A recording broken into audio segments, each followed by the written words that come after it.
Well, I again welcome you all to watch the series Subject and Verbs Agreement. हमारे पिछले video में हमने 5 rules को बहुत ध्यान से पढ़ा था and this video is very much useful for those who are preparing for the second grade examination even for those students who are preparing themselves for NDA, CDS, CGL, whatever competitive exams are there in your coming life. ध्यान से हमें देखना है without wasting the time.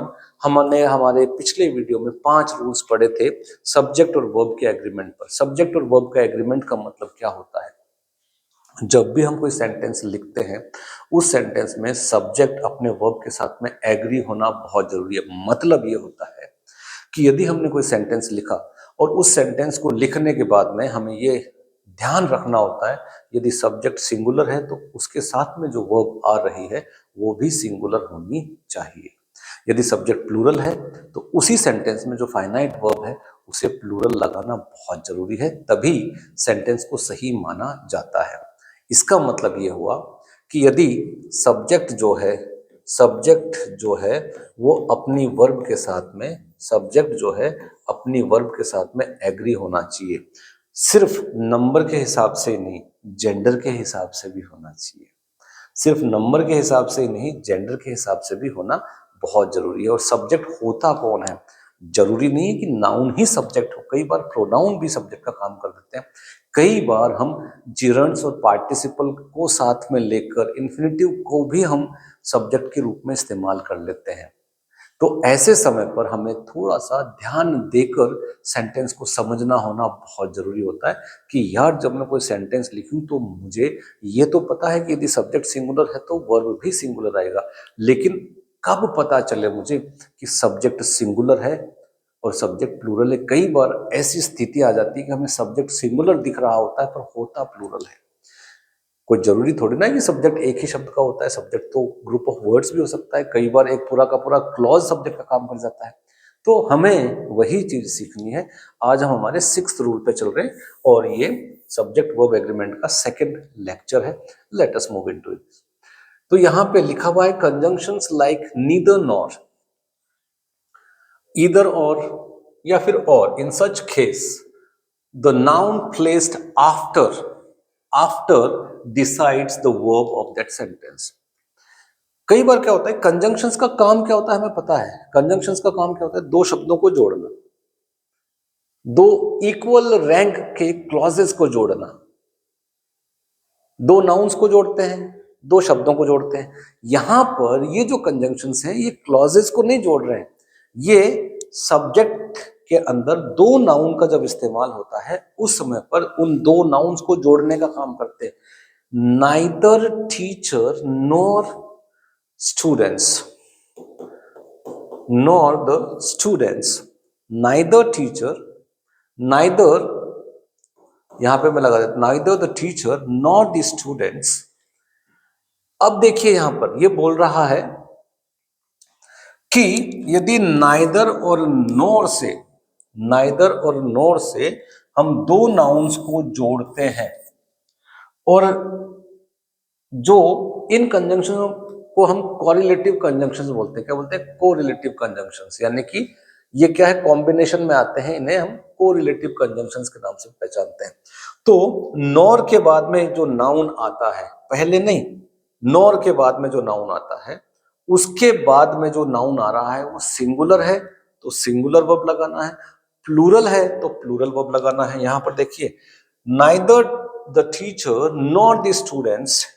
अब has तो है singular verb और have जो है वो है प्लूरल वर्ब। तो यहां पर हम लगाएंगे हैव। क्यों लगाएंगे हैव? क्योंकि यहां पर आप देखिए स्टूडेंट्स जो है वो प्लूरल नंबर में है, यहां पे टीचर से कोई लेना देना नहीं है। नॉर के बाद में जो नाउन आ रहा है उससे हमें मतलब है। अब यहां पर दूसरा जो सेंटेंस दिख रहा है आपको, इसमें देखिए सम बॉयज और आई। यहां पर आप देखेंगे कि सम बॉयज, और इसको हमने जोड़ा किससे? सिर्फ और से जोड़ा। यहां पे देखिए ये और रहा। तो यदि हम दो नाउन्स या प्रोनाउंस, नाउन या प्रोनाउन, इन्हें हम जोड़ते हैं कंजंक्शन के द्वारा, यानी कि ये पूरा का पूरा एक सब्जेक्ट का काम कर रहा है। इसमें हम देखते हैं कि जो और के बाद में जो आ रहा है नाउन या प्रोनाउन, वो कौन है, उसके अनुसार वर्ब लगेगी। तो आई के साथ में यदि प्रेजेंट फॉर्म में है, यहां पर हमसे ऑप्शन पूछा है या तो इज लगेगा, एम लगेगा या आर लगेगा, क्या लगेगा। तो आई के साथ में हमें पता है एम लगता है। इसका मतलब ये हुआ कि इसके अनुसार यहां पर वर्ब लगनी है। प्रेजेंट कॉन्टिन्यूअस है, कॉन्टिन्यूअस में हमसे पूछा है इन तीनों में से एक लगाओ। आई अपने साथ में क्या लेता है, आई अपने साथ में लेता है एम। आई अपने साथ में क्या लेता है, एम। तो इसके बाद जो आ रहा है, भले वो नाउन है या प्रोनाउन है, उसके अनुसार वर्ब लगनी है यहां पर, ये याद रखना है। क्लियर, ये रूल बोलता है भाई। अब देखिए रूल नंबर 7 में चलते हैं अपन। रूल नंबर 7 क्या बोल रहा है, इसको भी देख लेते हैं ध्यान से। भाई 5 और 6 तो हमने देख लिया, 5 और 6 तो हमने देख लिया। अब ये क्या बता रहा है, नॉट ओनली बट ऑल्सो, ये भी एक कंजंक्शन है, correlative conjunction. Not only but also, इसका मतलब ये हो गया कि ये दोनों चीज आएंगे, बीच में कुछ लगाना पड़ता है, बीच में हमें कुछ लगाना होता है। और कंजंक्शंस के रूल्स कंजंक्शंस में पढ़ेंगे तो ज्यादा समझ में आएगा जल्दी। फिलहाल हम नाउन के और सब्जेक्ट और वर्ब के एग्रीमेंट की बात कर रहे हैं। तो ये बोल रहा है कि ये जो कंजंक्शन है, इसमें भी बट ऑल्सो के बाद में जो नाउन आएगा उसके अनुसार हमें वर्ब लगानी है। तो यहां पे देखिए, not only you but also they, not only you but also they dash registered the complaint. तो यहां पर हैज या हैव आएगा, ऑलरेडी पता चल रहा है, यू के साथ में भी हैव आता है तो दे के साथ में भी आता है। हालांकि ठीक है, यहां पर यदि मैं लिख देता, शी लिख देता, not only she but also they, तो यहां पर मुझे क्या लगाना है, हैव लगाना है। क्यों लगाना है, क्योंकि बट ऑल्सो के बाद में जो सब्जेक्ट का काम कर रहा है, भले वो नाउन है या प्रोनाउन है, उसके नंबर और जेंडर के हिसाब से हमें क्या लगाना होता है, वर्ब का। सिंगुलर है तो सिंगुलर लगा दो, प्लूरल है तो प्लूरल लगा दो। इसके बाद हम चलते हैं रूल नंबर 8। यहां पर देखिए, यहां पे बोल रहा है noun join with conjunctions both and takes plural verb in a sentence. इसके अंदर हमें कोई लेना देना नहीं है। हमने देखा नीदर नोर, नाइदर, आइदर और इनके अंदर तो हमें बाद वाले कंजंक्शन के बाद जो नाउन आता है या प्रोनाउन आता है उसके अनुसार हमें क्या लगानी है, वर्ब लगानी है। लेकिन यदि बोथ एंड से हम किसी दो नाउन्स को जोड़ रहे हैं, उसमें हमें सिंगुलर वर्ब का इस्तेमाल करना ही नहीं है। यहां पे बोल रहा है nouns joined with conjunction both and takes plural verb in a sentence. तो both he and I, both he and I, तो यहां पे एम नहीं आएगा, यहां पे आर आएगा, आर सेलिब्रेटिंग द बर्थडे। तो हमने देखा both he and I R celebrating the birthday, तो यहां पर हमने एम नहीं लगाया, यहां पर हमने आर लगाया। क्यों लगाया, क्योंकि बोथ एंड से जब दो नाउन्स को जोड़ोगे या दो नाउन या दो प्रोनाउंस को आप जोड़ते हो, ऐसे समय पर हमेशा प्लूरल वर्ब का ही इस्तेमाल करना होता है। ओके, फिर चलते हैं भाई इंट्रोडक्टरी एडवर्ब क्या होता है, इसको भी हम थोड़ा सा ध्यान से देख लेते हैं। Introductory adverb there, THERE, there की बात चल रही है यहां पर। देखिए ये देयर, सबसे पहले तो इसके बारे में जानकारी ले लेते हैं कि देयर होता क्या है। देयर एडवर्ब ऑफ प्लेस माना जाता है। क्या माना जाता है, एडवर्ब ऑफ प्लेस को हम देयर के नाम से पहचानते हैं। किस नाम से पहचानते हैं, देयर के नाम से। लेकिन जब किसी सेंटेंस को आप देयर से शुरू करते हो तो उसे हम एडवर्ब ऑफ प्लेस नहीं मानते हैं, उसे हम एडवर्ब ऑफ प्लेस नहीं मानते हैं। वो सेंटेंस को इंट्रोड्यूस करवा रहा है, पूरे के पूरे सेंटेंस को इंट्रोड्यूस करवा रहा है, इसलिए उसे हम बोलते हैं इंट्रोडक्टरी एडवर्ब। क्या बोलते हैं, इंट्रोडक्टरी एडवर्ब, या फिर उसको वर्ड के नाम से भी आप पहचान सकते हो। तो देयर यहां पर इंट्रोडक्टरी वर्ड का काम कर रहा है, या फिर एडवर्ब भी बोल सकते हो। ऐसे समय पर ऐसे समय पर जिस नाउन का आप इस्तेमाल करोगे, जिस नाउन का आप इस्तेमाल करोगे, उससे पहले हमें वर्ब लगानी पड़ती है। उससे पहले सेंटेंस में उससे पहले हमें वर्ब लगानी पड़ती है। तो उस नाउन के हिसाब से यहां पर वर्ब लगानी है। उस नाउन के हिसाब से यहां पर वर्ब लगानी है। तो हमने लिखा there dash a boy who helps me is am are. तो बॉय सिंगुलर है, क्या लगाओगे? There is a boy who helps me. ये इसका आंसर आना चाहिए। ठीक है, तो ऐसा ही एक और एग्जांपल है, यहां पर आपको लगाना है कि यहां पर क्या लगाया आप। There dash a few books on the table. तो क्या आंसर आना चाहिए वॉज या वर में? तो यहां पे अ फ्यू बुक्स आ रहा है, अ फ्यू बुक्स। तो हमें पता है फ्यू, अ फ्यू और द फ्यू आपने बहुत अच्छे से पढ़ा होगा आपकी अपनी अपनी क्लासेस में। ना के बराबर, कम लेकिन ना के बराबर। और फ्यू के साथ में हमेशा काउंटेबल नाउन का ही इस्तेमाल होता है और हमेशा प्लूरल नाउन का ही इस्तेमाल होता है। तो प्लूरल नाउन जब यहाँ पे लगा है तो हम देखेंगे कि वॉज जो है ये तो सिंगुलर वर्ब है, वर जो है ये प्लूरल वर्ब है। तो हमने क्या देखा, यहाँ पर वर का इस्तेमाल किया। यदि आप लोगों के दिमाग में आ रहा है कि इनके बारे में बताएं, तो एडजेक्टिव्स के अंदर जब हम डिटर्मिनेटिव एडजेक्टिव्स पढ़ेंगे उस समय हमें अच्छे से समझ में आएगा। ठीक है, कि भाई फ्यू, अ फ्यू और द फ्यू का काम क्या है। चलिए फिलहाल हम क्या कर रहे हैं, सब्जेक्ट का वर्ब के साथ में एग्रीमेंट देख रहे हैं। हमें पता कैसे चले कि कौन सा। एक और है, इसको भी बताइए आप। इंट्रोडक्टरी वर्ड का इस्तेमाल हुआ यहां पर और अब आपको लगाना है अपने विवेक से कि there dash I whom you are teasing very much. तो आप यहां पर इज एम आर में क्या लगाओगे? आई के साथ में क्या लगता है? हमेशा एम लगता है। There am I whom you are teasing very much। तो यहां पर आपने क्या देखा, आई के लिए कौन सा वर्ब लगता है? आई के लिए प्रेजेंट टाइम में एम का इस्तेमाल होता है, तो इसलिए हमने यहां पर एम लगा दिया। जहां तक मेरा मानना है शायद क्लैरिफिकेशन हो रहा हो, आपको शायद ठीक लग रहा हो। अब चलते हैं हम रूल नंबर 9 में। रूल नंबर 9 क्या बोल रहा है? रूल नंबर 9 बोलता है कि when the is placed before an adjective of quality. जब द का इस्तेमाल होता है किसी एडजेक्टिव के साथ में, नाउन का इस्तेमाल नहीं हो रहा है वहां पर उस एडजेक्टिव के साथ में, ऐसे समय पर हम उस सेंटेंस में जो वर्ब आएगी वो प्लूरल आएगी, क्योंकि उस एडजेक्टिव को हम प्लूरल नाउन मान लेते हैं दोस्तों। उस एडजेक्टिव को हम प्लूरल नाउन मान लेते हैं, वो सभी को संबोधित करता है।